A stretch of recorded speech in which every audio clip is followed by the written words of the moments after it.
Hello everybody, and welcome to the Dread Zone. I, once again, am your esteemed host, Dread. And sorry for the lack of videos last week. It was a slow news week, not really much happened. And I was pretty busy, like with school and whatnot, but now I'm going to try to get back on track and hopefully develop a decent schedule for you all. But with that aside, let's get into today's news, which is not really news, it's more like a brief summary of the good fortune that's been falling upon Nintendo recently. And I know I've spoken about Nintendo like not too long ago, but I mean, I gotta give props where props are due. That's how I roll. But anyways, I suppose I'll start off with the most shocking of news, which is the fact that Nintendo has now amassed a larger market value than Sony.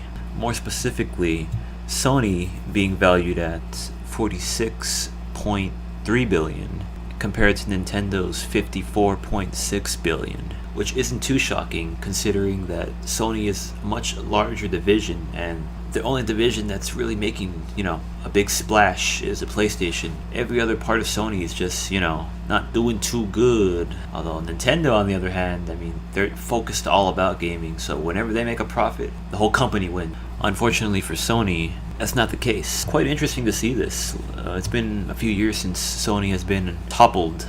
I wonder if the power will go to Nintendo's head, which it looks like it already has, since they did all that, banning live streams from making any sort of money, because apparently they don't like free advertisements. Who does? Really. With that in mind, they're pushing to release the Nintendo Switch in China, which we all know has pretty tough customs and embargoes on it. Very limited on what they allow into their country. So it'll be interesting to see how a Nintendo console does there. Get all the people jumping up, get all those people feeling that Mario fever, which is actually very serious. If you have any cases of Mario fever, I highly suggest you see a doctor. And I'm also pretty sure that they're going to probably jump on the boat of sending some SNES classics down there as well, because in Japan, man, they're selling like hotcakes, because in less than 1 week, they were able to sell 358,000 SNES classics down there. Let's just hope they supply them better down there than they do up here, because, well, I'm pretty sure I don't need to tell you why. And with Mario Odyssey releasing, I believe globally on October 26th, I want to say, you can just expect to see those sales and Nintendo's value skyrocket for the month of October till November, probably even December.